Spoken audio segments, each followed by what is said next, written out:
The village of Umua did not appear on most maps. If you blinked while driving past the junction that led into it, you would miss it entirely. Life in Umua was simple and hard. Amaka had lived there all her 26 years. Her home stood near the back of the village, behind a row of small kiosks where women sold tomatoes, dried fish, and sachet water. The house was barely more than a single room made of cement blocks, its paint long surrendered to time. The zinc roof rattled loudly when it rained, and sometimes, during heavy storms, water slipped through in thin lines that she caught with plastic bowls.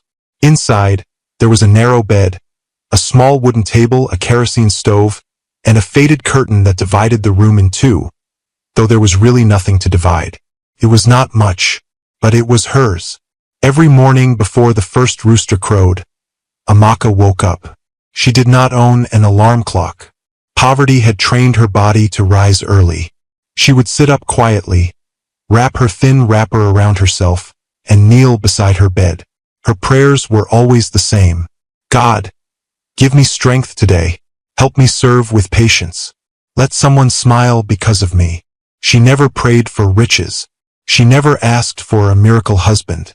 She only asked for strength. After praying, she fetched water from the community borehole 2 streets away.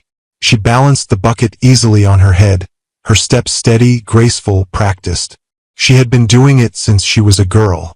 Back in her room, she bathed quickly with cold water, pressed her uniform carefully, and tied her hair into a neat bun.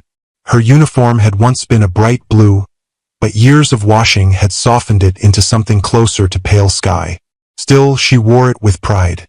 It was the only professional thing she owned. The Umua Community Clinic was small. 2 consultation rooms, 1 delivery room, and a waiting area with wooden benches that groaned under weight. The paint on the walls was peeling. The ceiling fan worked only when electricity decided to bless them. And electricity rarely felt generous. Amaka had completed nursing school with the help of church donations and a scholarship from a local women's association.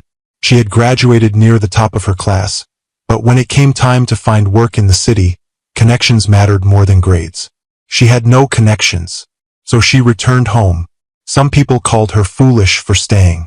"You are wasting your certificate here," one of her former classmates had told her over the phone from Lagos. "You should come and hustle." But Amaka didn't see her work as waste. She saw it as calling. Every day at the clinic, she treated malaria, dressed wounds, delivered babies, comforted mothers, and calmed frightened children.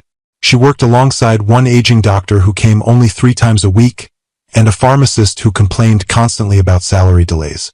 Amaka never complained, even when her salary came late, even when it was too small, even when she skipped meals to afford transport to buy medical supplies the clinic lacked. Her hands were gentle. Patients often said that. "There is peace in your touch," an elderly man once told her after she dressed his ulcer. She would laugh shyly and say, "It's just practice." But it wasn't practice. It was compassion. By late afternoon, when the clinic closed, most of the staff rushed home. The pharmacist hurried to his side business. The cleaner packed up quickly. But Amaka stayed behind a little longer. She cleaned the surfaces herself, rearranged supplies, checked patient files. Then she would pack a small nylon bag. Inside it were gloves, bandages, ointment, paracetamol, and sometimes food she cooked at dawn. And she would begin her second journey of the day. The path to the edge of the village was uneven and narrow. Goats often blocked the way. Children played football with worn-out plastic balls, shouting loudly. At the very end of that path stood a small mud hut. It leaned slightly to one side, as if tired of standing. That hut belonged to Mama Ngozi. Years ago, Mama Ngozi had been respected. Her late husband owned farmland. She was known for her strong voice in community meetings. But time had thinned her body and scattered her wealth. Her husband died. Relatives took pieces of land. Friends drifted away. Age settled heavily into her bones. Now she lived alone. Her legs were stiff with arthritis.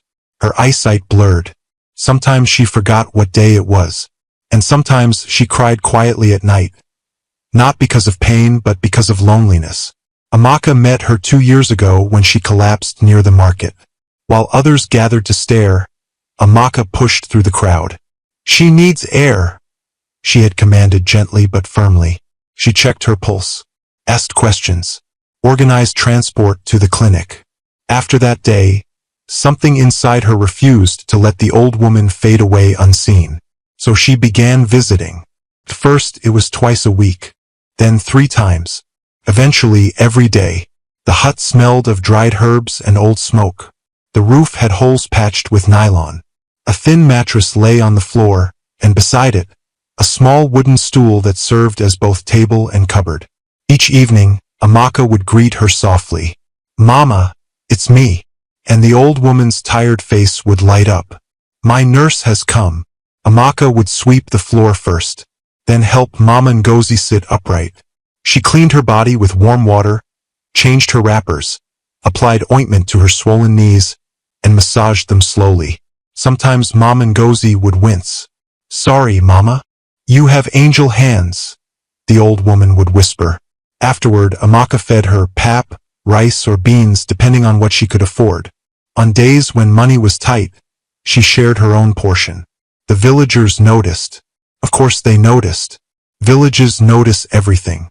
One evening, as Amaka walked back from the hut, 2 women whispered loudly near the well. "That girl is wasting her youth. She spends all her time with that useless old woman. What will she gain from it?" Amaka heard them. She always did. But she kept walking, because kindness is loudest in silence. Some nights, after returning home exhausted, she would sit on her bed and stare at the wall. Her body ached. Her salary was barely enough. Her future felt uncertain. She was 26. Many girls her age were married. Some already had children. Occasionally doubt would creep in. What if she remained poor forever? What if her kindness changed nothing? What if she grew old alone too? She would shake her head gently and lie down. Then she would whisper one more prayer. "God, let me matter to someone." What she didn't know was that in the small hut at the edge of the village, Mama Ngozi prayed too. "My son," the old woman would murmur into the darkness, "if you ever return, may you meet this girl. She is worth more than gold." Far away, across oceans and skyscrapers, that son was building an empire. But in Yumua, under a leaking roof and a fading sky, a nurse with gentle hands was unknowingly shaping a destiny far bigger than her small room. And destiny, when it begins quietly, often sounds like ordinary kindness. Amaka had no idea that her simple evening walks would one day change her life. For now, she only knew this. Tomorrow, she would wake before the rooster crowed. She would pray for strength. And she would go back to the hut, because love, the purest kind, does not wait for reward. It simply shows up. The hut looked smaller each time the wind blew against it. Its mud walls were cracked like old palms that had worked too hard for too many years. During the dry season, fine dust settled inside no matter how often it was swept. During the rainy season, dampness clung to everything. The thin mattress, the wooden stool, even the air itself. But to Mama Ngozi it was still home, and to Amaka it was sacred ground.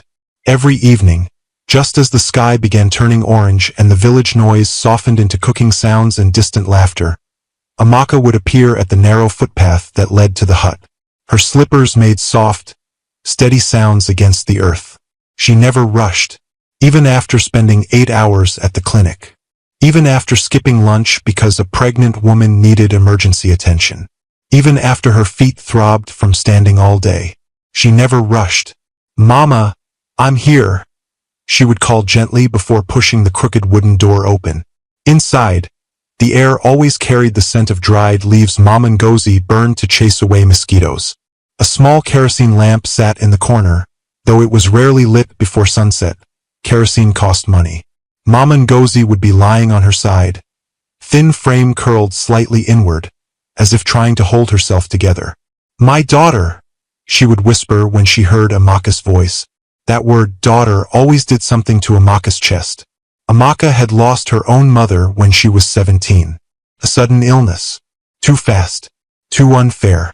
Since then, the word daughter felt like both a wound and a blessing. She would set down her nylon bag and get to work immediately. First, she opened the small window to let in air. Then she rolled up the thin mat and swept the floor carefully. The hut floor was just hardened earth, uneven and cool beneath her feet. While sweeping, she talked. Not because Mama Ngozi always responded clearly. Some days her memory drifted, but because silence could be heavy.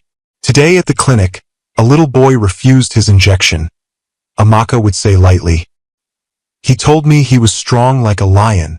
Mama Ngozi would chuckle weakly. And did the lion cry? Oh, he roared. Amaka would tease. But only for 5 minutes. They would laugh together, soft, fragile laughter that seemed too delicate for the world outside. After cleaning, Amaka would kneel beside the old woman. Let's sit up, Mama. She supported her carefully, one arm behind her shoulders, the other guiding her fragile legs. Mama Ngozi's joints were stiff, her fingers slightly twisted from arthritis. Even the act of sitting upright required effort. Sorry. Mama Ngozi would murmur when she winced. No sorry. Amaka would reply gently. We are together. She warmed water in a small pot over a portable stove she had bought with her own savings. She tested the temperature with her wrist before dipping a clean cloth into it. Then she began, slowly wiping Mama Ngozi's face, her neck, her arms, her back. There was nothing hurried about the way she worked. She treated the old woman's fragile skin as though it were silk. In a world that had discarded Mama Ngozi, Amaka handled her like treasure. After cleaning her body, she carefully removed the old bandages from her knees. The joints were swollen, darkened with age and strain. She applied ointment gently, massaging in slow circles the way she had learned during training. Your hands are warm, Mama Ngozi would whisper. Warm hands heal faster. Amaka would reply with a small smile. Truthfully, her hands were often cold from exhaustion. But kindness warms even what fatigue chills. Sometimes, when the pain was intense, Mama Ngozi would grow quiet. Her breathing would become shallow. On those days, Amaka would hum soft hymns, old Igbo lullabies her mother used to sing, songs that spoke of protection, of mercy, of home. The hut would feel less broken when she sang. Once, during one of those evenings, Mama Ngozi studied her carefully. Why do you come? She asked suddenly. Amaka paused. Because you need care. Many need care. Amaka hesitated. I don't want you to be alone. Mama Ngozi's cloudy eyes softened. Loneliness is heavier than sickness, she murmured. Amaka understood that more than she liked to admit. After cleaning and dressing her wounds, Amaka would feed her. She brought whatever she could manage, pap, rice, boiled plantain, sometimes fish when salary had just arrived. She fed her patiently, spoon by spoon. If Mama Ngozi's hands shook too much, Amaka held the bowl steady. If she coughed, Amaka rubbed her back. The villagers had noticed. They always noticed. One afternoon, as Amaka fetched water from the borehole near the hut, 2 teenage girls giggled nearby. She behaves like that old woman is her inheritance. Inheritance of what? That broken hut. They laughed. Amaka kept her eyes on the bucket. She was not deaf, but she had learned something important. Not every voice deserved response. Still, sometimes their words followed her home. At night, lying on her narrow bed, she would stare at the ceiling and wonder, was she foolish? She earned barely enough. She had no savings to speak of, no fiancé, no promises of a different future. Her classmates posted pictures from city hospitals, wearing crisp uniforms, smiling beside modern equipment. And she cleaned a mud hut every evening. But every time doubt tried to root itself in her heart, something stronger pushed back. When Mama Ngozi smiled after eating, when she slept peacefully after a massage, when she whispered, God bless you, my child, those moments felt heavier than money. One evening, rain fell unexpectedly while Amaka was inside the hut. The sound on the patched zinc roof was loud, chaotic. Water began to drip through one of the nylon-covered holes. Without thinking, Amaka moved a small basin under the leak. Then another, and another. Soon, The hut sounded like a drum. Rain pounding from above, drops echoing into metal bowls. Mama Ngozi looked anxious. "Will it collapse?" she asked weakly.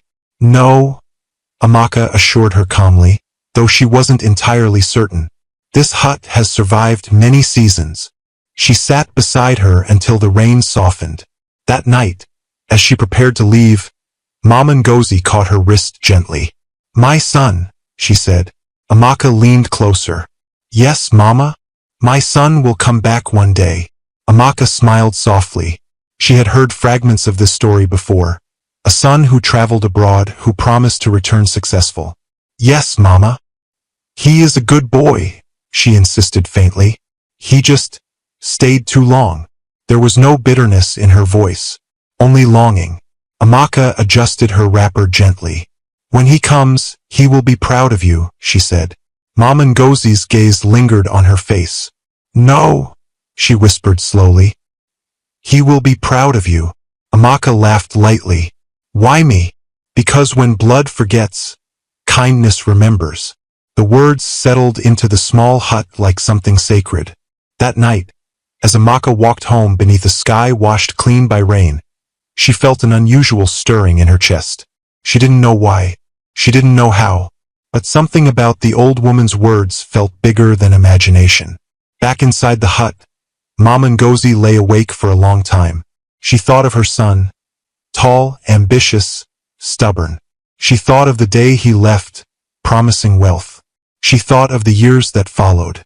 Then she thought of Amaka, the nurse with patient hands and tired eyes that still carried light. And she prayed, "Lord, if my son returns rich, let him not be blind to what is truly valuable." Outside, the village quieted into night. Dogs barked in the distance. Palm trees rustled.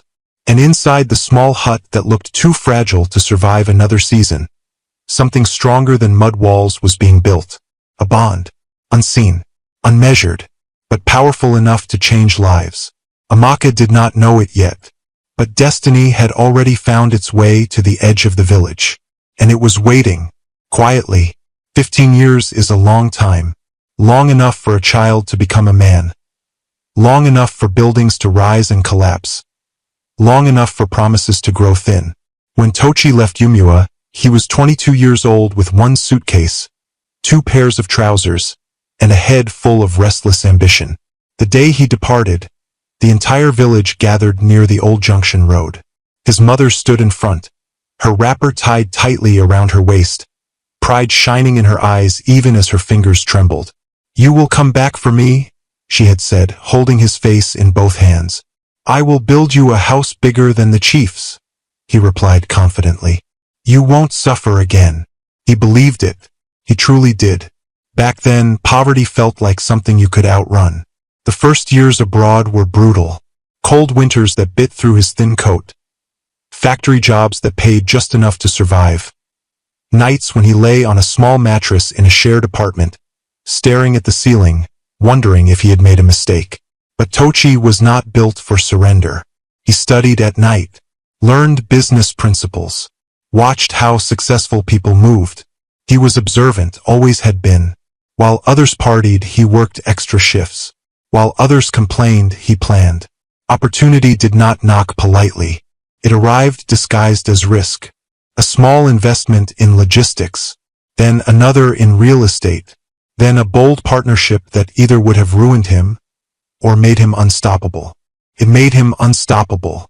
Within 10 years, Tochi's name carried weight in business circles. He was known for sharp negotiation skills, calculated risks, and a calm expression that revealed very little.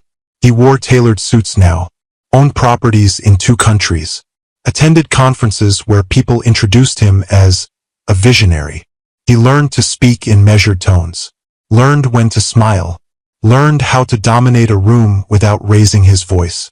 He became wealthy, very wealthy, and somewhere between contracts and private meetings, something quiet shifted.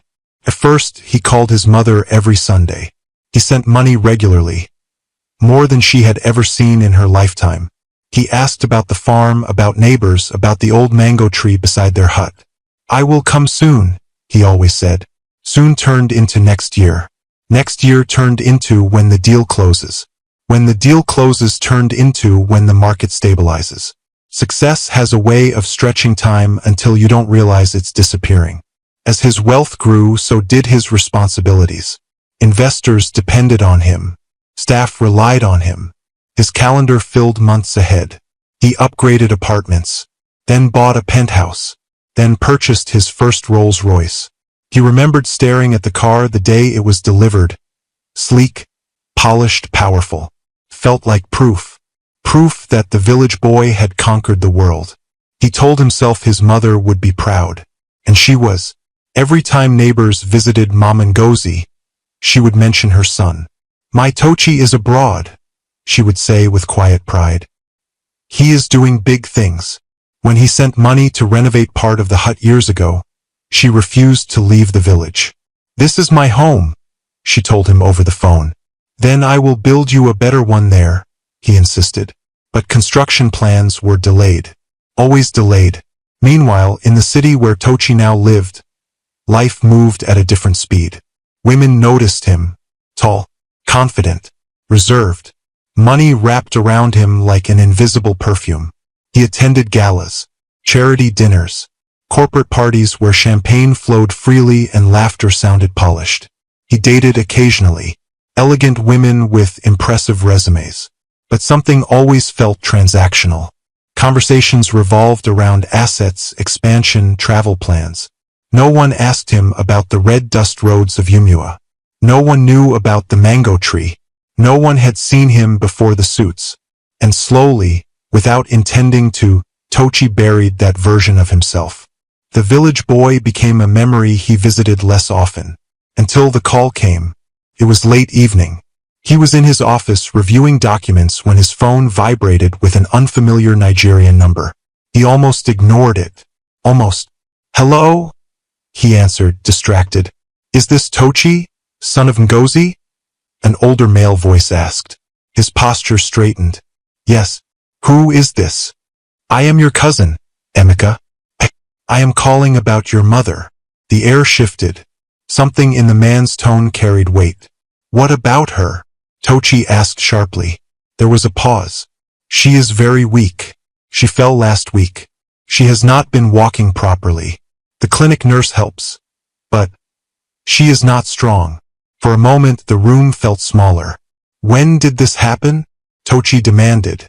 "She has been declining for months." Months. The word hit harder than it should have. "Why didn't anyone tell me? We thought you were busy." Busy. Tochi's jaw tightened. After the call ended, he remained seated, staring at the dark screen of his phone. Images surfaced uninvited. His mother's hands kneading dough. Her voice calling him inside at sunset. The way she wrapped food for him on his departure day. Pretending not to cry. 15 years. 15 years of soon. A wave of guilt rose from somewhere deep. Uncomfortable, sharp, unavoidable. He stood abruptly and walked toward the glass wall of his office. The city lights glittered below him, beautiful and indifferent. He had conquered markets, but he had failed time. He picked up his phone again and called his assistant. "Cancel my meetings for the next 2 weeks." There was silence on the other end. "Sir? The investors. Cancel them." His voice carried a firmness that allowed no debate. That night, he did not attend the charity dinner he was scheduled to headline. He did not return messages from colleagues asking about an upcoming deal. Instead, he went home and opened a drawer he hadn't touched in years. Inside was a faded photograph. His mother stood beside him in front of their hut. He was younger, slimmer, less polished. She looked strong then, her eyes bright, her shoulders squared. He traced the edge of the picture slowly. "I'm coming home, Mama," he whispered. The next morning, preparations moved quickly. Private flight arrangements, security notifications, vehicle transportation scheduled ahead of arrival. He decided to bring the Rolls-Royce, not for show, but because, in some quiet corner of his heart, he wanted her to see what he had achieved. He wanted her to know her sacrifices had not been wasted. As the plane lifted into the sky, Tochi leaned back in his seat and closed his eyes. For the first time in years, His mind was not occupied with profit margins. Instead, it wandered to memories he had long neglected. The taste of roasted corn by the roadside. The sound of village children playing. His mother's laughter when he tried to fix a broken stool and failed. He wondered what she looked like now. Would she recognize him immediately?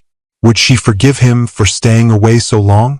Below the clouds, continents shifted. Above them, something inside Tochi shifted too. Success had given him status, but it had not given him peace. And peace, he was beginning to realize, might not be found in boardrooms or luxury cars. It might be waiting in a small hut at the edge of a dusty village. As the plane began its descent into Nigeria, Tochi felt something unfamiliar in his chest. Not fear, not pride, something softer, anticipation, and perhaps redemption. He had left as a young man chasing wealth. He was returning as a billionaire. But he did not yet know that the most valuable thing waiting for him was not land, not property, not inheritance. It was a nurse with gentle hands who had been loving his mother in his absence. And destiny, patient as ever, was about to introduce them. The morning Tochi arrived in Yumua, the village woke up to a sound it had never heard before. It was not the rumble of Okadas, not the grumbling of the old community generator, not the laughter of schoolchildren chasing each other barefoot. It was smooth, deep, powerful, a sound that did not belong to red dust roads and mud houses. Heads turned before the car even appeared. Then slowly, like a scene unfolding in a movie, the sleek black Rolls-Royce glided into view, its polished body reflecting the sun like glass. Dust rose behind it in confused spirals. Children stopped their game mid-kick. Women paused while fanning their charcoal stoves. Even the goats scattered. The car moved carefully along the narrow road, as if uncertain how to behave in a place so humble. Inside, Tochi sat still. His jaw was tight. His heart was louder than the engine. As the vehicle approached the last stretch of the village, the part he once walked barefoot as a boy, memories hit him unexpectedly. There was the tree he used to climb, the abandoned well he once fell into and climbed out of, soaked and embarrassed, the small kiosk where his mother bought him sweets on market days. Nothing had changed, and yet, everything felt smaller. "Sir, we've arrived," his driver said gently.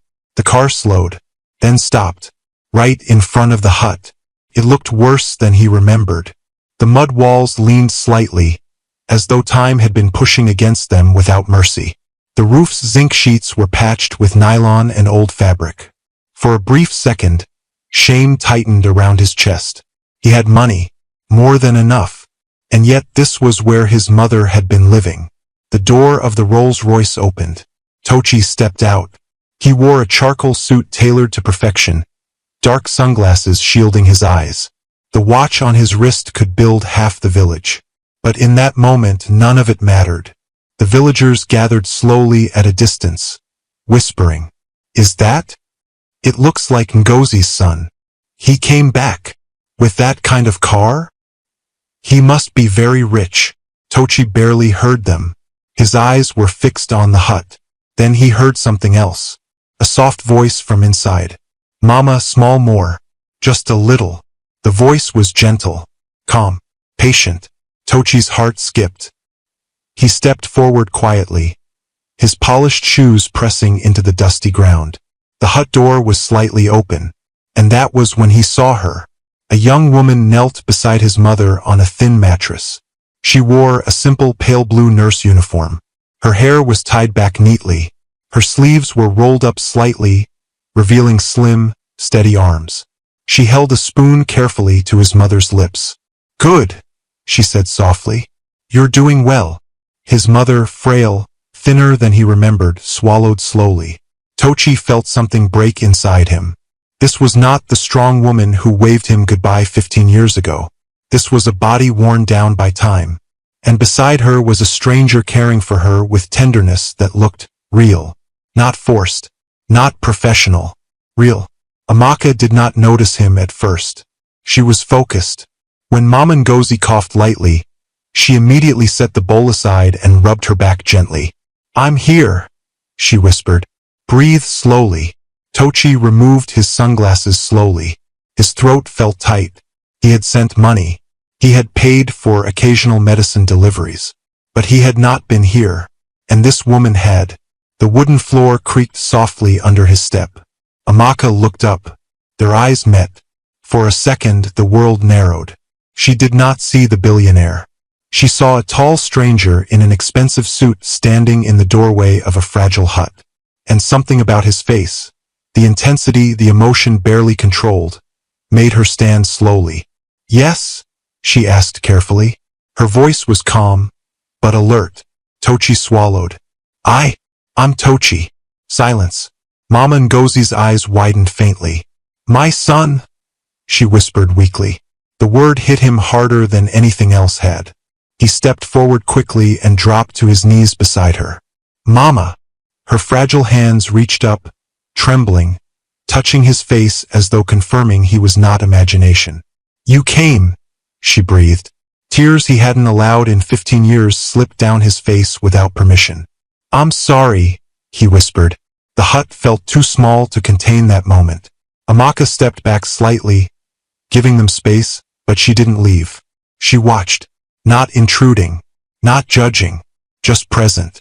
Tochi held his mother carefully, noticing how light she felt. Too light. His chest tightened again. "How long has she been like this?" he asked quietly, turning slightly toward Amaka. "Some months," she replied honestly. "Her joints are weak. She needs consistent care." There was no accusation in her tone, just fact. That lack of blame unsettled him more than anger would have. "You are?" he asked. "Amaka. I'm the nurse at the community clinic." "You come here daily?" "Yes." "How much do you charge?" The question slipped out automatically, the language of his world.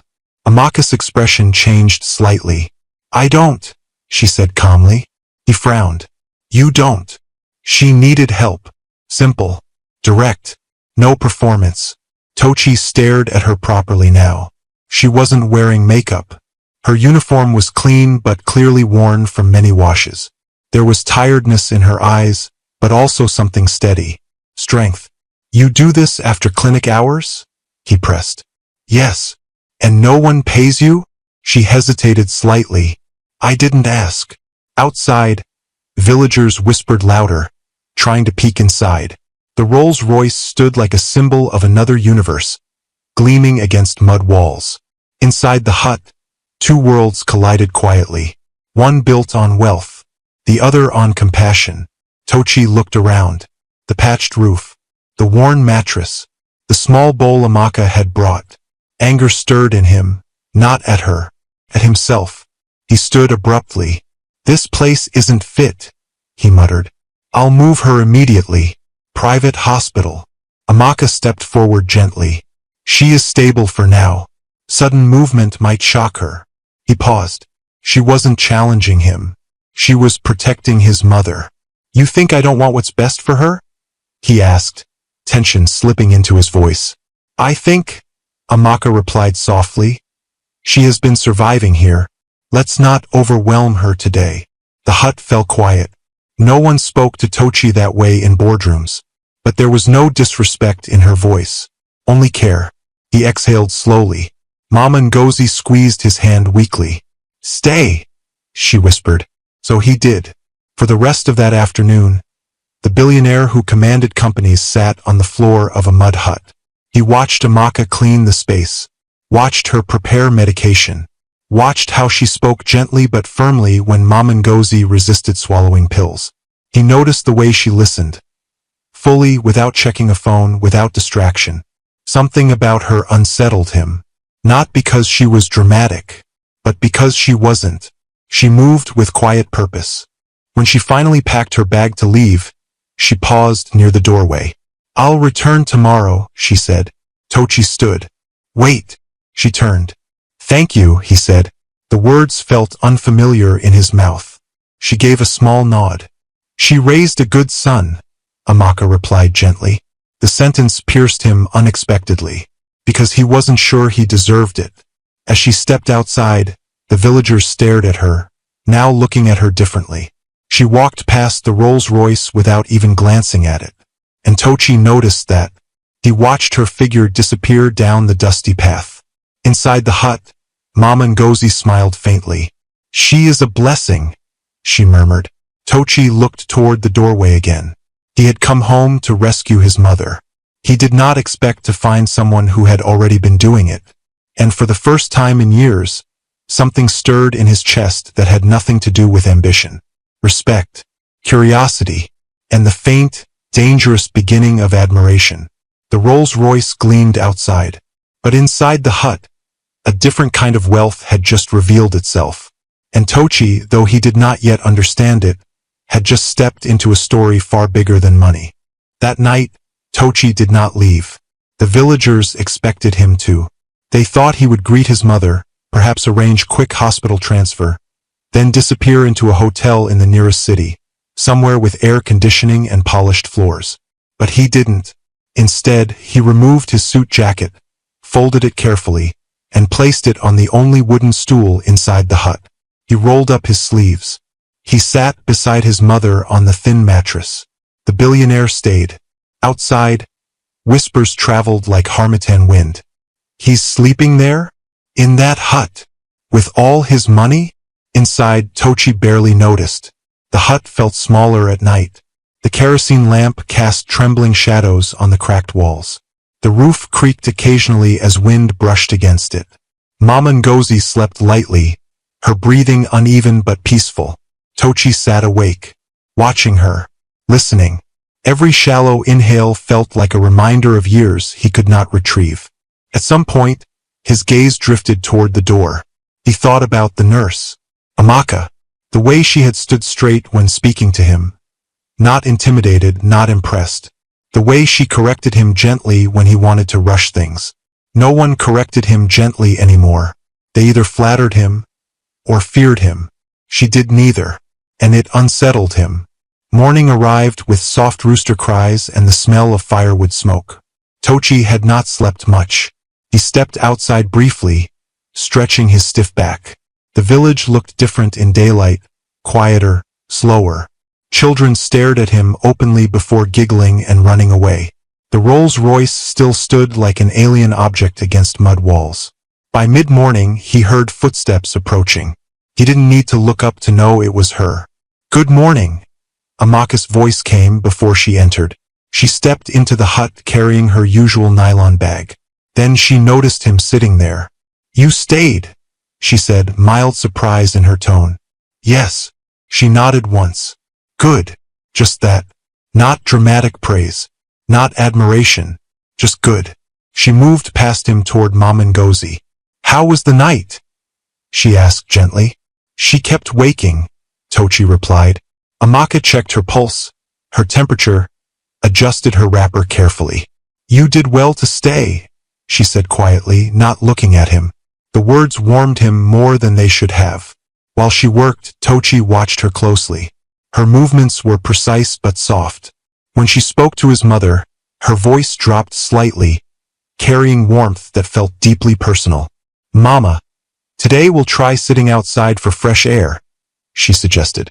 Mama Ngozi smiled faintly. "With both of you here, I feel strong," she murmured. "Both of them." The words lingered. When Amaka finished examining her, she stood and faced Tochi properly for the first time in daylight. Up close, he noticed faint shadows under her eyes, exhaustion carefully hidden. Her hands, though steady, carried small calluses. "You should eat something," she said. He almost laughed. People usually asked about his companies, not his breakfast. "I'm fine," he replied. She tilted her head slightly. "Fine is not food." He blinked. Was she scolding him? Before he could answer, she reached into her bag and pulled out a small plastic container. "I brought extra pap," she said simply, in case Mama didn't finish. She placed it on the stool and went back to tending his mother. Tochi stared at the container. No one had brought him homemade food in years. Meals in his world came plated in restaurants, served by staff, calculated in cost. This felt different, human. He opened it slowly and took a spoonful. It was warm, simple, comforting. And something about that taste pulled him unexpectedly backward in time, to mornings when his mother fed him before school. He swallowed carefully. Amaka noticed without commenting. After settling Mama Ngozi upright near the doorway for fresh air, Amaka stepped outside to rinse a cloth with water from a bucket. Tochi followed her. The sunlight caught in her hair. "Why do you do this?" he asked suddenly. She glanced at him. "Do what?" "Come here every day. For 2 years." She shrugged slightly. "She needed care. You could have charged." "I didn't want to." He studied her face, searching for hidden motive. "Do you know who I am?" he asked quietly. She met his gaze directly. "Yes. And you are her son." No calculation. Just fact. He felt something inside him shift again. "You're not curious?" he pressed. "About what?"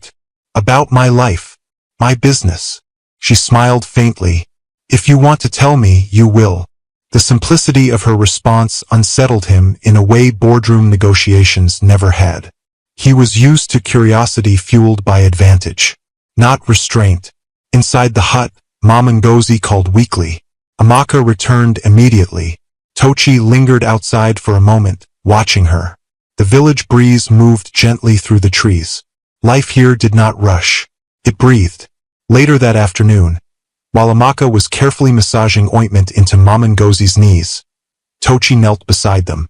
"Teach me," he said. She looked up. "What?" "How to do it properly." For a moment she hesitated. Then she shifted slightly to make space. "Use your palm, not just your fingers," she instructed softly. "Slow circles. Don't press too hard." He followed her guidance carefully. Their hands briefly brushed. The contact was small, but electric. Both pretended not to notice. Mama Ngozi watched them quietly, a faint knowing smile touching her lips. "You see," Amaka encouraged gently. "Like that." He adjusted his pressure. "Is this okay?" She nodded. "Yes." There was something intimate about the moment. Not romantic yet, but deeply connected. Two people caring for the same fragile life. Not competing. Not performing. Simply present. After a while, Amaka packed her things. "I'll return this evening to check again," she said. Tochi walked her toward the path this time. The Rolls-Royce gleamed behind them, silent witness. "You live far?" he asked. "Not too far." "Do you always walk?" "Yes." He looked at the car. "I can have someone drop you." She shook her head gently. "I prefer walking." He frowned slightly. "Why?" "It clears my mind." He didn't know what to say to that. She paused before stepping onto the narrow path. "Your mother was worried you wouldn't come," she said quietly. His chest tightened. "I should have come sooner." "Yes." The agreement wasn't harsh. It was honest. He appreciated that more than false comfort. "But you came," she added softly, and somehow that felt like forgiveness. She turned to leave. After a few steps, he called out, "Amaka." She looked back. "Thank you." This time, the gratitude in his voice carried weight. She held his gaze for a moment longer than necessary.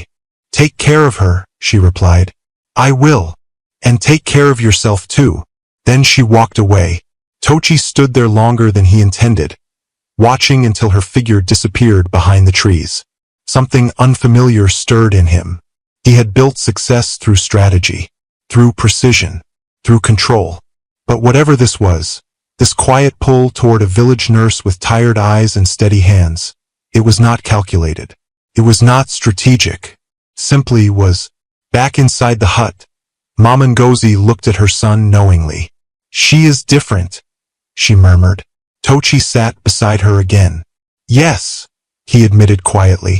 For the first time since arriving, his thoughts were not consumed by guilt, or logistics, or image. They were consumed by her. The nurse who brought pap. The nurse who corrected him without fear. The nurse who did not care about his Rolls-Royce. And as evening approached, Tochi realized something unsettling. He was already looking forward to tomorrow. Not for business. Not for status. But for first words that felt real. By the third day, the Rolls-Royce no longer caused a stampede. The villagers still stared, of course. Children still ran their fingers along its polished body when the driver wasn't looking. But curiosity had settled into something quieter now. The real spectacle was not the car. It was the man who owned it, sitting daily inside a mud hut. Tochi had postponed his return flight twice already. His assistant called every morning. "Sir, the board meeting. Reschedule. The investors are asking. Let them ask." Each time he hung up, he felt strangely lighter. The world he had built abroad was structured, efficient, loud. Everything ran on urgency.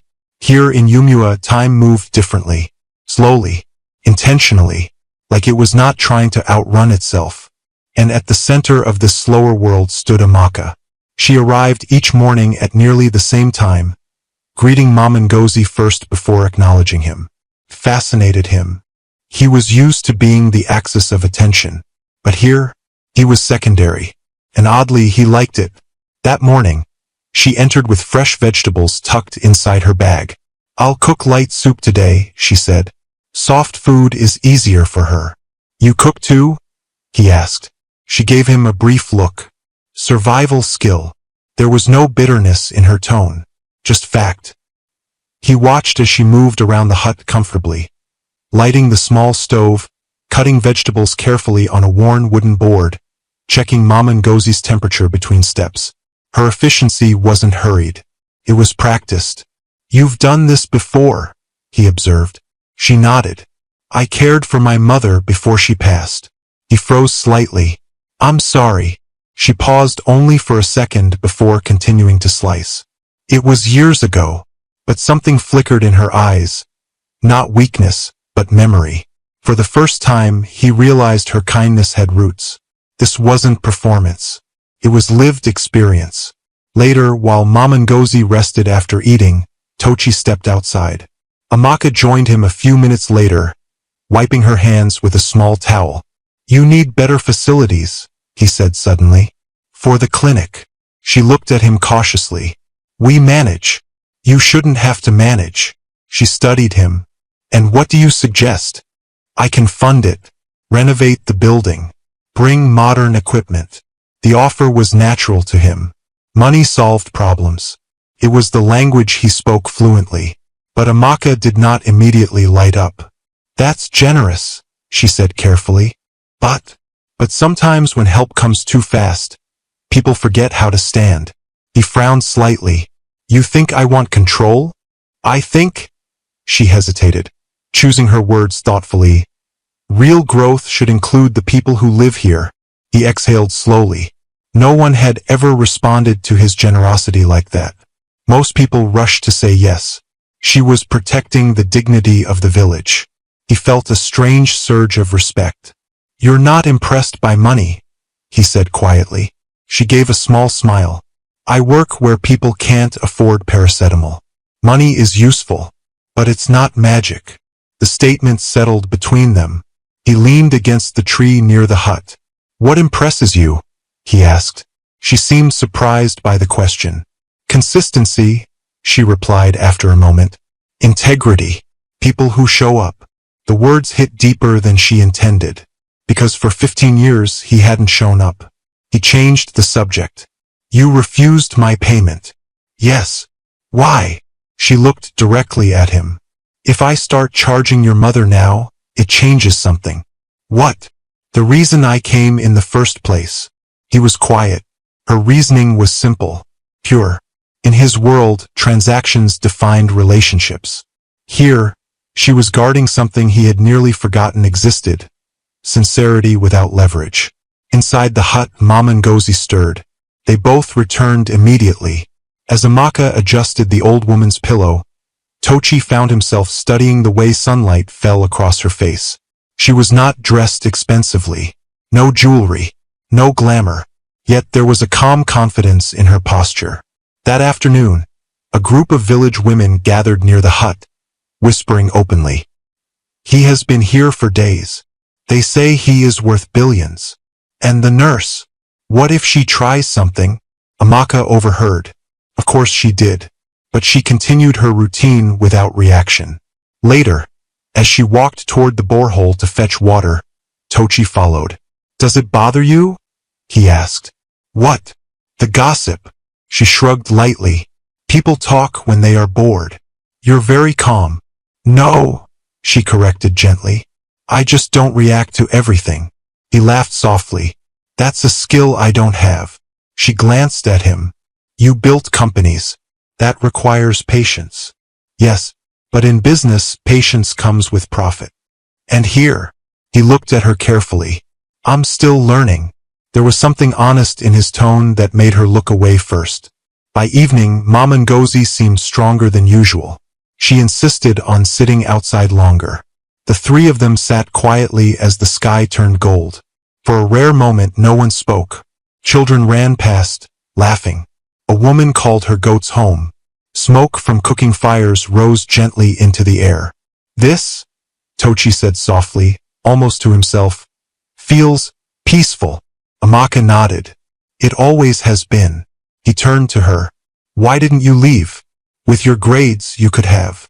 She considered the question. "I thought about it. And my mother was sick. Then she passed. Then I realized." She paused, searching for the right words. Running isn't always growth. He absorbed that slowly. He had built his life by running forward relentlessly. Yet here was a woman who had stayed and grown roots instead. That night, after Amaka left, Tochi sat beside his mother. "She is special," Mama Ngozi murmured weakly. He didn't argue. The next morning, something unexpected happened. A small boy tripped and scraped his knee near the hut. Before anyone could react, Amaka rushed forward, cleaned the wound, and comforted him gently. The boy stopped crying within minutes. Tochi watched the interaction closely. There was no audience, no performance, just instinct, compassion. It struck him then. He had spent years accumulating wealth that impressed the world. But Amaka possessed something rarer. Influence without power, respect without money, care without expectation. That afternoon, when she finished and prepared to leave, he stopped her again. "Amaka," she turned. "Yes. If my mother recovers fully, would you continue working at the clinic?" "Of course. And if you had more resources, I would serve more people." He hesitated. "And if you were offered a different life?" Her expression shifted slightly. "What kind of different life?" He realized suddenly that his question held more weight than he intended.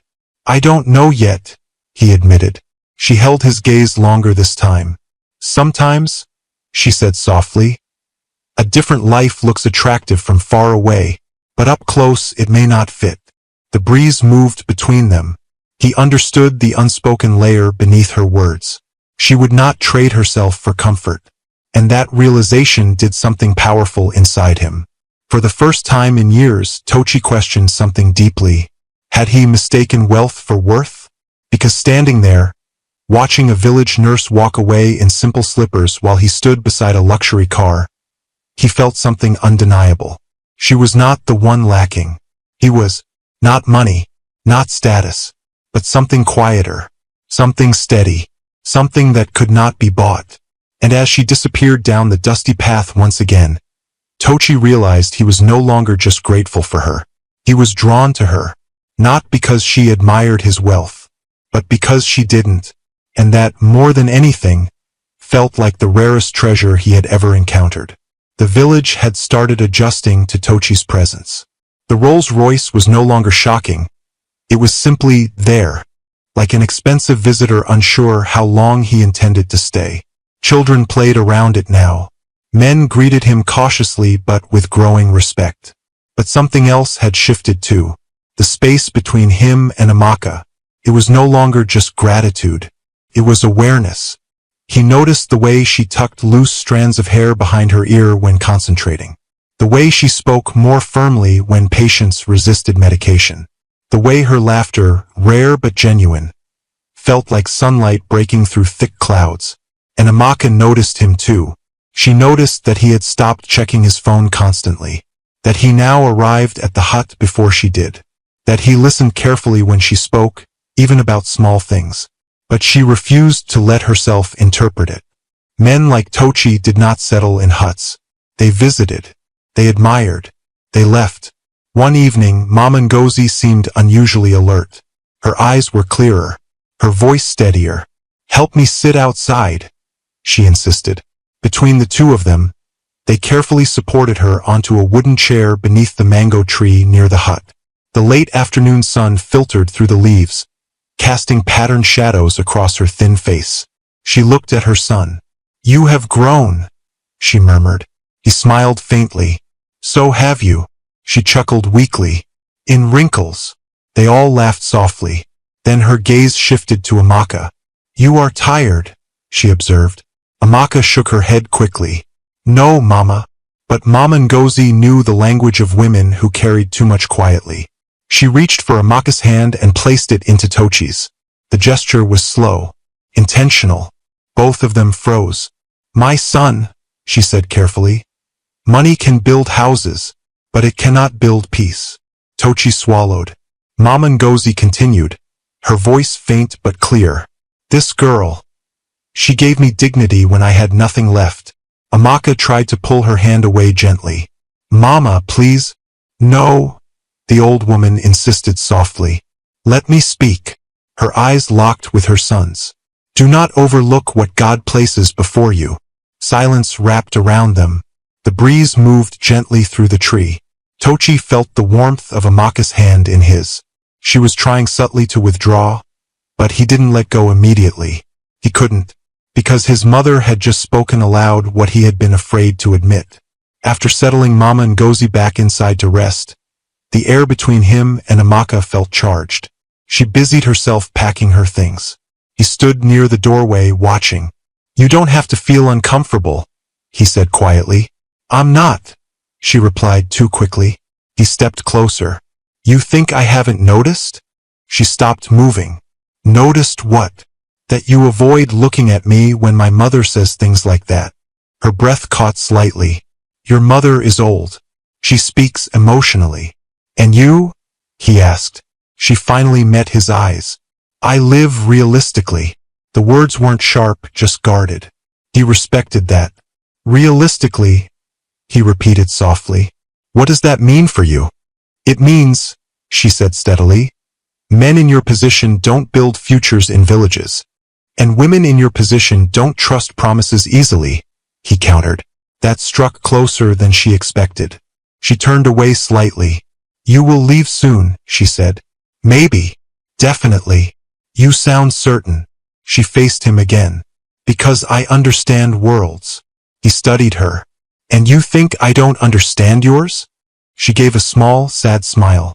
"You understand it as a visitor." The truth of that statement lingered. For the first time, Tochi felt something unfamiliar creeping into his chest. Fear. Not of business failure. Not of competition. But of losing something he hadn't yet fully claimed. That night he barely slept. He replayed every conversation, every glance, every quiet moment they shared beside his mother. He had built his life on decisive action. Yet here he was hesitating, because this was not a business deal. This was heart, and heart had no contracts. The next morning, Amaka arrived earlier than usual. She found him outside, already waiting. "You're early," she said. "So are you." They stood facing each other in the soft morning light. "I've been thinking," he began. She stiffened slightly. "That's usually dangerous," she said lightly. He almost smiled, but his expression remained serious. "I have seen many countries," he said slowly. "Met many women. Successful. Educated. Beautiful." She didn't react. "But none of them—" He paused, choosing his words carefully. "None of them stayed." Her brow furrowed slightly. "Stayed. When it was inconvenient. When there was no audience." Her eyes softened just a fraction. "That's different." "No," he said quietly.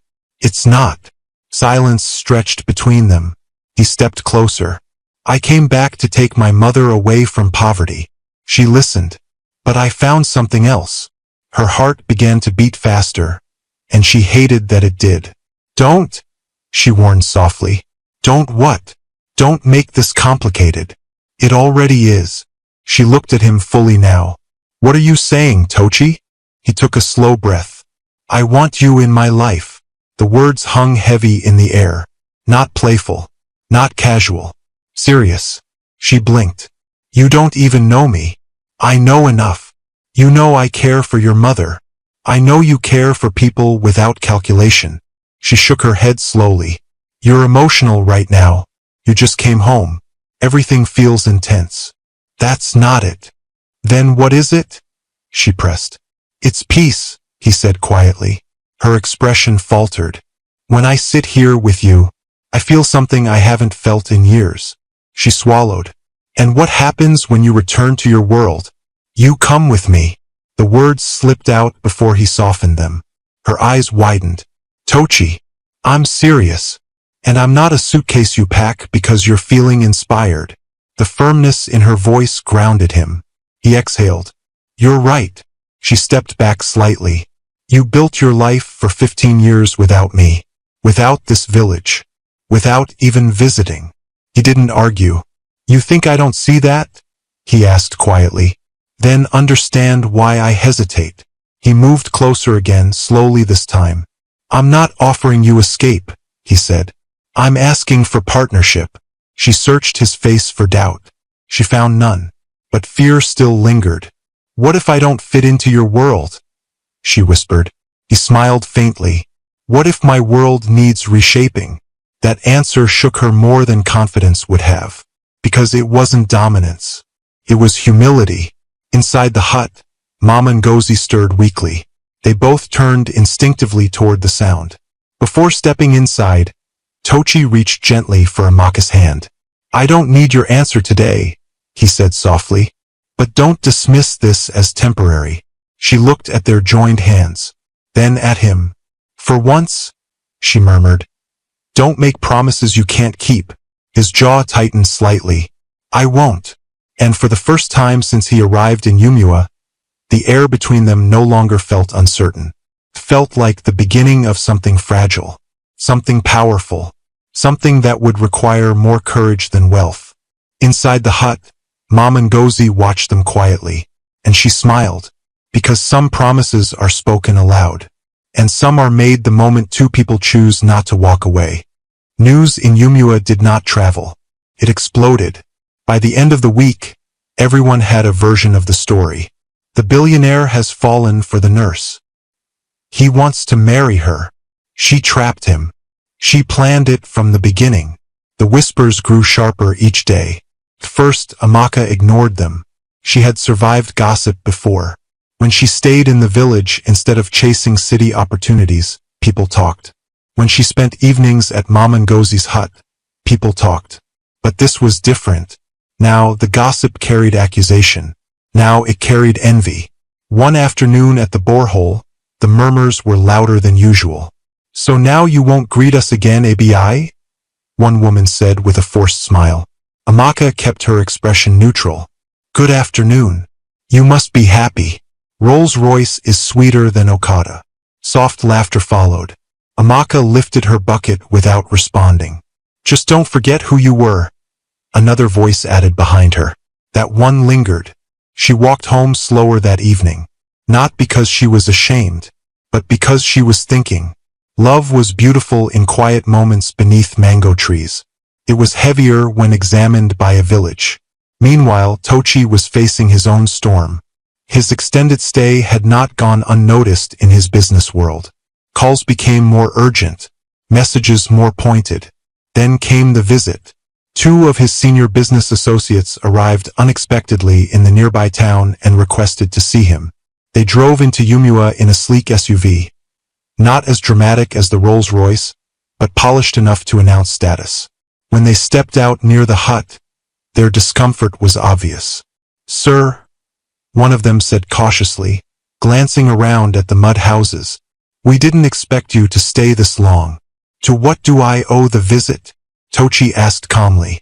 There are concerns, the other replied. The expansion deal in Dubai. Investors are asking questions. I'll handle it. And there are rumors. Tochi's gaze hardened slightly. What rumors? That you're planning something personal. With someone here. He didn't respond immediately. The men exchanged glances. With respect, sir. The first continued, lowering his voice. A village nurse. Tochi. The interruption came from behind them. All three men turned. Amaka stood a few steps away, holding her medical bag. She had overheard just enough. The associate's eyes scanned her quickly, assessing, judging. Tochi stepped toward her instinctively. Is Mama okay? He asked. She's resting, Amaka replied softly. Her gaze flickered briefly to the two men. One of them gave a polite but distant nod. So this is... He began, then stopped. Tochi's tone cooled. This is Amaka. The silence was thick. After a few strained exchanges about business matters, the associates left. But the damage lingered. Later that evening, Amaka sat outside the hut alone while Mom and Ngozi slept inside. The sky was painted in soft purple hues. Tochi approached slowly. You heard, he said quietly. Yes, he exhaled. I don't care what they think. She looked at him carefully. That's easy to say here. His brow furrowed. What does that mean? In this village, you are the successful son who returned. There? She paused. You are a brand. He hated that she was right. They don't understand you, he said. She gave a small, almost sad smile. They don't have to, but I do. He sat beside her on the wooden bench. You think I'm ashamed? He asked. No, she said honestly. I think you're torn. The word landed precisely. He leaned forward, elbows resting on his knees. For 15 years, I built something powerful, he admitted. Reputation matters. Perception matters. And I? She asked softly. You matter. But differently? He turned to her fully. No. She held his gaze. Then understand this, she said calmly. If you choose me, it cannot be half-hearted. I will not live as a secret you explain away in boardrooms. The firmness in her voice wasn't angry. It was protective. Of herself. He respected that more than she knew. I would never hide you, he said. Then don't let them reduce me. The wind shifted between them. Inside the hut, Mom and Ngozi coughed lightly. They both turned instinctively and went in together. The next few days tested them both. A local businessman approached Tochi with a proposition. There is a governor's daughter in the city, he hinted. Educated. Influential family. It would strengthen your political connections. Tochi's response was immediate. I'm not seeking connections. But the suggestion lingered in the air like temptation. Status marrying status made sense in his world. It was expected. Meanwhile, Amaka faced subtle cruelty. Patients at the clinic began treating her differently. Some overly respectful. Some suspicious. One woman whispered loudly, "Let her treat you well. She will soon leave us for Big House." That night, alone in her small room, Amaka allowed herself to feel the weight she had been suppressing. She stared at her faded blue uniform hanging near the wall. If she stepped into Tochi's world, would she still be this version of herself? Would she lose the quiet satisfaction of serving freely? Or worse, would people assume every achievement she made afterward was because of him? The fear was not of poverty. It was of invisibility, of being swallowed by a world that did not know her. The breaking point came unexpectedly. One afternoon, while Tochi was arranging better medical equipment for his mother, he overheard two villagers speaking harshly near the hut. She used the old woman to enter his life. Clever girl. Something in him snapped. He stepped forward. Enough. The men froze. If you have a problem, speak to me directly, he said calmly but firmly. She didn't plan anything, he continued. If anyone pursued anything here, it was me. The men lowered their heads, embarrassed. But the message spread quickly. For the first time, the village saw something clearly. He was not rescuing her. He was choosing her. That evening, Amaka stood outside the hut, quiet. I didn't ask you to defend me, she said. I know. Why did you? He stepped closer. Because I won't allow anyone to rewrite your story. Her breath caught slightly. You don't have to fight everyone. I'm not fighting them, he replied softly. I'm standing beside you. That difference meant everything. Inside, Mama Ngozi watched from her resting place, eyes shining. She had lived long enough to know when love was real. Not the loud kind, the steady kind, the kind that survives opinion. As night settled over Yumua, Tochi and Amaka sat beneath the mango tree again. No grand declarations, no dramatic gestures, just presence. The world had tested them, through gossip, through status, through pride, but neither had stepped back. And in that quiet resilience, something stronger than attraction was forming. Respect, commitment, humility, because love is not proven in comfort. It is proven when both people choose each other, even when choosing costs something. And for the first time, both of them understood. This was no longer curiosity. This was intention. The proposal did not happen in a grand restaurant. There were no violins, no flashing cameras, no luxury skyline behind them. It happened inside the small hut. Mama Ngozi had been stronger that week. Not fully healed, but brighter, present. Her voice steadier than it had been in months. Amaka had just finished adjusting her pillow when Tochi entered with unusual seriousness in his expression. Sit, he told Amaka gently. She frowned slightly. Why are you looking at me like that? Just sit. Mama Ngozi watched with quiet curiosity. Tochi knelt. Not on marble floors, not on polished tiles, on the hardened earth floor of the hut he once grew up in. Amaka's breath caught immediately. Tochi!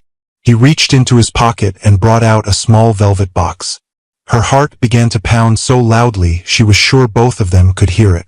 I left this village 15 years ago with ambition, he began quietly. I thought success meant building something bigger than this place. He looked around the hut briefly. I built it. The companies, the wealth, the reputation. His eyes returned to hers. But I didn't build peace. Tears were already gathering in her eyes. I came back to fix my guilt, he continued. Instead, I found you. Mama Ngozi's hands trembled slightly in excitement. You loved my mother when I was absent, Tochi said softly. You protected her dignity. You stood beside me when the world questioned you. He opened the box. Inside was a simple but elegant ring, not oversized, not flashy. Beautiful, intentional. I don't want you as a part of my life, he said. I want you as my life. Silence filled the hut. Amaka's hands were shaking now. I cannot promise you a world without criticism, he continued honestly. But I promise you I will never hide you. I will never reduce you. And I will always show up. Those words hit deeper than any romantic line could. Because showing up was everything to her. He swallowed. Amaka, will you marry me? She couldn't speak at first. All the fear she had guarded against rushed forward. Fear of being swallowed by his world. Fear of losing herself. Fear of becoming a story people whispered about. But then she remembered something. He had stayed in the hut. He had defended her. He had listened. He had learned. He had chosen. Her voice trembled slightly. Yes. Mama Ngozi burst into tears before either of them could react. Yes, she repeated loudly. Tochi slipped the ring onto Amaka's finger. Fit perfectly. The village did not just hear about the engagement. It exploded with it. Within hours, women gathered near the hut, pretending they just happened to pass. Men who once whispered now spoke loudly about destiny. Didn't I say that girl was special? I always knew. Human memory is convenient that way. But Tochi didn't care. He moved quickly. There would be no secret ceremony. No quiet registry signing abroad. He wanted their union witnessed, honored, celebrated openly. And so, for the first time in Yumua's history, preparations for a wedding unlike any other began. The church was small, white walls slightly cracked, wooden benches polished by decades of use. But Tochi insisted on renovating it before the ceremony. Fresh paint, new fans, decorations. Not extravagantly but beautifully. He did not want to overwhelm the village. He wanted to elevate it. Amaka, meanwhile, felt overwhelmed in a different way. Women from neighboring villages volunteered to help her prepare. Some out of genuine joy, some out of curiosity. "You are going to live abroad now," one woman said excitedly while braiding her hair days before the ceremony. "Maybe," Amaka replied softly. "You are lucky." She smiled faintly. Luck. If only they knew how much fear had come before this peace. The night before the wedding, she sat alone in her small room, staring at her nurse uniform hanging on the wall. Would she still wear it? Would she still belong here? There was a soft knock at her door. She opened it to find Tochi standing there, respectfully distant. "I won't come in," he said. "I just wanted to see you." Her heart softened instantly. "Are you nervous?" he asked gently. She exhaled slowly. "A little." "About tomorrow?" "About everything." He nodded. "I am too." That surprised her. "You?" she asked. "Yes." "Why?" "Because this is the only investment I've made without calculation." She laughed softly through her nerves. "That's not romantic. It's honest." She stepped slightly closer. "I don't want to disappear," she whispered. "You won't," he replied immediately. "I don't want people to say I stopped being me." He looked at her with steady intensity. "Then don't." It sounded simple, but coming from him it felt like permission to remain whole. The wedding day arrived with sunlight that felt intentional. The village was alive before dawn. Women cooked in large pots. Children ran excitedly between houses. Music drifted softly through the air. And when the Rolls-Royce arrived at Amaka's house to escort her, there was no arrogance in it. Just symbolism. She stepped out wearing a white gown that flowed gently around her frame. It was elegant but not extravagant. Exactly what she chose. Her hair was styled beautifully. Her face glowed not from heavy makeup, but from something deeper. Peace. When she entered the church, a hush fell over the crowd. Tochi stood at the altar in a perfectly tailored suit, but his composure wavered the moment he saw her. For a brief second, he wasn't a billionaire. He was just a man stunned by the woman walking toward him. Mama Ngozi sat in the front row, supported by cushions, eyes shining with pride. As Amaka reached him, their hands met. Warm, certain. The pastor spoke about love, about commitment, about humility. But for them, the vows felt more personal. "To love you publicly and privately," Tochi promised. "To stand beside you without fear," Amaka replied. When he slid the wedding ring onto her finger, applause erupted through the church. Women ululated loudly. Children clapped wildly. Even the men who once doubted wiped at their eyes discreetly. Because this was not just a wedding. It was proof. Proof that kindness was not foolish. Proof that wealth could bow to character. Proof that love could cross worlds without losing dignity. When they stepped outside as husband and wife, the village celebrated as if the victory belonged to everyone. And in a way it did. Because in choosing her publicly, Tochi had shifted something deeper than gossip. He had rewritten expectation. As he helped Amaka into the Rolls-Royce, now not as a nurse, not as a rumor, but as his wife, he leaned close and whispered, "You were never beneath my world." She looked at him with quiet strength. "And you were never above mine." And in that balance, not dominance, not rescue, but partnership, their marriage began. Not built on wealth, not built on pity, but built on choice. And that is what shocked the village the most.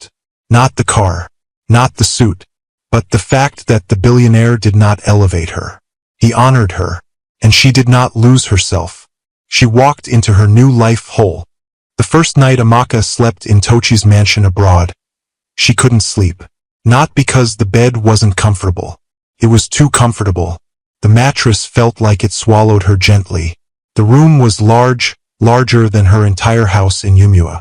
The curtains were thick and heavy. The air conditioning hummed softly in the background. It was quiet. Too quiet.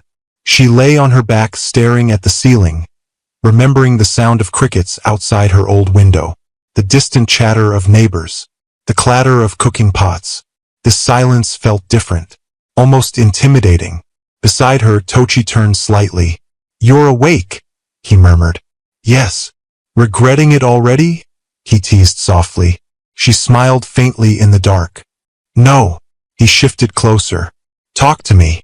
She hesitated. It feels big. The house. The life. He was quiet for a moment. Then we'll make it smaller, he said gently. She turned to look at him. How? By filling it with what matters. That answer settled her more than reassurance ever could. The transition was not instant. Amaka did not suddenly become comfortable with galas, luxury events, and polished conversations about investments. At her first corporate dinner, she wore a simple but elegant dress Tochi helped her choose. The room glittered with wealth, crystal glasses, designer gowns, tailored suits. Eyes turned when they entered, not because of her dress, but because of her. Whispers traveled softly. That's the wife. She's simple. Tochi noticed. He felt the shift in the room like a temperature change. But Amaka held his arm calmly.